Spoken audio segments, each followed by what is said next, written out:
Nadia Bilchik Okay. is a television news anchor, keynote speaker, author, trainer, and communications consultant. 19 number one best-selling. You have been nominated and won so many awards throughout your careers. She has a wealth of experience interviewing and consulting with well-renowned figures, celebrities, and corporations. Nadia speaks on how to get people to like you, trust you, and want to do business with you. Over the last few weeks, the entire world has been monitoring the treatment of your grandfather, Nelson Mandela. And my job was to introduce it and provide. With topics like leveraging the power of your personal presence, networking for success, and lighting the fire. Nadia Bilchik. And today, I am so delighted to be joined by the Nico Staines. So as you can see, I've spent 3 decades of my career in front of and behind a television camera. Wow. But my guest today has spent his career as a television producer and now a speaker producer. Welcome, Nico. Thank you, Nadia. Hello. This is so much fun. So much fun because, Nico, what we're seeing is a year into this pandemic and people are burnt out. So your goal and my goal by creating exciting presentations, whether you are a manager, whether you are a professional speaker, or simply somebody who has a message to deliver, you have been working with speakers around the world really to say, how do we increase engagement in an age of burnout?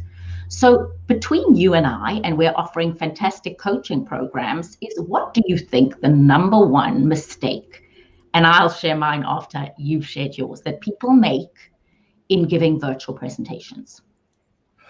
Thanks, Nadia, for putting me on the spot. Okay, I think one of the first things that people make a huge mistake with is they think that they're still doing it in a room and they're still doing it in the traditional sense. I can't tell you how many times I've been in online calls where people don't start on time because they wait for the latecomers. I think it's inexcusable. It's disrespectful to the people who are there in the room and are there on time. Things like reading a very long bio or an introduction to something. I think we have to look after people's time and go, we are respectful and we're thankful that people are here. And because of that, we've got to give them our full attention. So those are just some of the little things that I've seen that people go, this is traditionally how we used to do it. So let's bring that into this world. And I really just don't think that our viewers, because we now have to look at our audience as viewers who are out there, and I don't think our viewers want to be treated that way. It's disrespectful. That's just where I would start. And the other thing that you and I have both spoken about is that just from a visual point of view, we are now working with people who have been in a virtual world and online meetings for months now. Yeah. So one of the things that you do so masterfully is help people create slides and visuals and videos so that you are constantly engaging your audience. Absolutely important. I think, when even what people see now, even though we're sitting in a split screen situation, it is still a 16:9 box, and it represents what we see when we see things on television and on Netflix and on YouTube. And because of that, our viewers are used to this type of communication coming their way. They expect it to be slick. They expect it to have surprises. They expect it not to have a fly running around the studio. They expect it to be something that is dynamic because that's what the standard is. And I think that to simply just sit with a webcam and poor lighting and a bad background, it's just not attractive. Now, Nico created my background, which looks like I am in a studio. And Nico, I'm going to do this so people can see more properly that I'm in a studio. So can you see the background that Nico has created? So what Nico did was say, what do we want to represent? What is your brand? And then how do we create a background that represents that? And my background is keyed into a green screen, so you can see it more fully here, right? How important is your background in virtual presentations? Well, I think, again, everything that you see on the screen is really representative of you as a brand. And so we are all brands, and now we have become personalized brands. And I think it's critical that people should think about their slide deck and the environment they're in to be representative of their personality. And so I think that's why your background works so well. It's big, it's international, it has a flavor to it. And I'm sitting in a background that's clean, wearing a black shirt because it's simple, and I'm trying to let the focus be on what I say and what I do with my hands, because that's a space that I'm working in as a director. And it's interesting because Nico goes as a speaker's director. And what the two of us have been doing is working with people on both the content of what they say and their delivery. And as Nico says, we come at it from such different angles. I come at it as someone who's been behind a camera and who's the speaker. He comes at us as a television producer and director. So there's so many different ways of looking at it, but our goal is always to say, how do we continue to engage people so that they receive the message? And something we speak about is going from the inside out, which is we're focusing on you, the audience. What do you want? Now, another phrase, Nico, and you are going to explain this, that you've come up with, which I think is quite brilliant, is the concept of don't put baby in the corner. Tell us about that. Okay. It was really just an idea that I had in the beginning days when I first started tuning in online and seeing speakers, and people were doing presentations and they were full screen slides, and somewhere tiny in the little corner was the presenter sitting there. And I'm thinking, as an audience member, I want to make contact. I want to see their eyes. I want to see what they're saying. I want to be involved in this. And there's this tiny, and of course it comes from Dirty Dancing, the movie, because baby at the finale scene is sitting out in a corner. She's not participating. And Patrick Swayze comes and he grabs her away and he says, nobody puts baby in the corner. And so that was kind of the idea that I had with trying to make it a visual representation of what that movie was about, because I don't think speakers should be in the corner. I think you should be out there making contact with your audience, and we should see the eyes. There must be a sparkle in the eyes. We have to be able to communicate and get an emotional connection. The other thing that we speak about is sometimes stopping your slide share. So, for example, for a moment, you may be in the corner because you have a superb slide that is very informative. I was going to say edutainment, but a slide really is important. Okay, so some of my clients are in the medical world, and you've got a slide that is full of data and facts. That's very important. So in that moment, you are at the side and your slide is front and center. But it is perfectly okay then to stop the share, right? And go back to you connecting with your audience. And I don't think people use those enough on the various platforms. It's absolutely critical that you gear shift the whole time. I think that's very true. But I also think that something that I've seen people do a lot is I want to share a slide with you, so stand by as I look on my go. And they start tuning out, and it's almost as if they give you a blow-by-blow step through of what they're busy doing, where I think that those transitions have to be so smooth and so easy that the audience should just see it as a surprise. If you see David Copperfield do a magic trick, you don't see him lining up for the illusion, go, watch carefully, I'm going to produce a pigeon out of my hand. It's part of a process, and the surprise would happen, and that would be what takes us along on this journey. And so I think sometimes it's almost like you are lifting the curtain and looking in behind the scenes if you tell your audience that you're about to slide share or do whatever it is. So just do it, and do it in a seamless way. Just get on with it already, yeah. And in terms of the use of video, now I know after working at CNN for 23 years, we have something called fair use, where you can use a snippet of something for just a very short amount of time, and then you have the rights to use it. So in presentations, the use of video, the use of visuals, talk to us about that. Now, I think that fair use is a little bit more difficult when you are in a space where people are paying audiences and you don't have a blanket license the way that broadcasters do. So it is probably a safer idea to create your own visuals. And there are a lot of websites that offer you free content, free visuals, and stills and footage, moving footage. And of course, I still think it's first prize to try and create your own content. And so it's possible to shoot. I'm sitting here with a cell phone, an iPhone or any of the modern phones is a high definition, in some cases almost 4K quality cameras. And if you work really carefully with your camera, you can produce the most incredible inserts and support footage, which you can run in onto your laptop and put into a presentation in a seamless manner, so that you surprise your audience and you take them places. Now, that's so interesting, Nico, because you make it sound so effortless. Bearing in mind, if you're joining us, I'm talking to television producer, speaker producer, and director Nico Steyn. He is now working with individuals, with groups, to make presentations so much more engaging, and almost to give a television-like quality of engagement, using those principles to engage your audiences. Now, you made that sound quite simple. Now, to somebody like me, who my technological understanding is fairly basic, that sounds very complicated. I don't believe you for a second. Nadia, you know, I've seen you walk into a room and find the good light.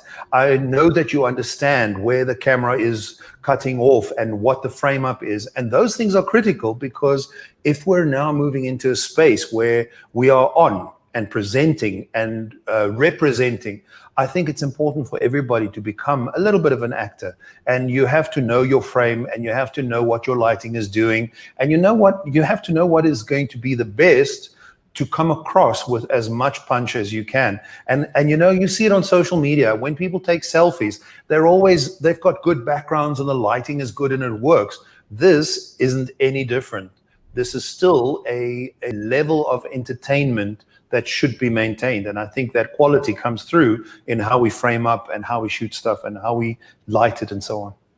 So Nico, I'm so delighted to be working with you on this. And if anybody is interested in talking to Nico and I about your presentations, then please go onto my website, which is nadiaspeaks.com, book some time with us. Or Nico, you can reach Nico through... It's nicosteyn.com. nicosteyn.com. And our goal this year is really to help individuals, to help groups take their presentations from just being perfunctory. It's not enough anymore. You know, in March of 2020, Nico, I was saying you have to have your light in front of you, you have to have a good background, and you have to look into your camera when you're speaking. Well, that's almost 101 now. Now we have to have engaging visuals. We have to know how to seamlessly go to our slides. Because as I keep saying, there is employee burnout. People are so fatigued. And if we aren't able to fully engage people in how we communicate, we will lose them. And then the other thing, Nico, I think this becomes so important is you spoke about that beginning part of your presentation when you're waiting for people to come in. I think that's prime real estate of any presentation for you as the facilitator, as the presenter, to talk to people. To talk to them as you would as if they were coming into a room. Hello, so-and-so, so lovely to see you. I don't waste that time. I see so many meetings where people are waiting for people to come in and say, we'll start in 15 minutes. Start when people come in. Greet them, say hello, introduce them to each other. Use that time for real connection. I absolutely agree. I think one should get value as a value add, because we do this for our viewers, and around every corner, whoever is in your session, whoever is in your Zoom call, whoever is watching your webinar, I think the very basic of the aim has to be to bring value to people, because that is going to say, I'm respectful of your time, I'm grateful that you're here, and I'm going to show you a good time or give you some great information. The reason I was half tuning out, because I really needed the name of Nancy Duarte, who is involved with training. She's written books about how to present and how to put presentations together. And something key that she says in one of her books is, never make a presentation you're not willing to sit through. And I think if you use that as a basis, I think you're it's a good start. I think that's a good start. So I've been surveying my clients, Nico, and saying, what do you need right now? And one of my clients said to me, I want to know how to make meetings shorter.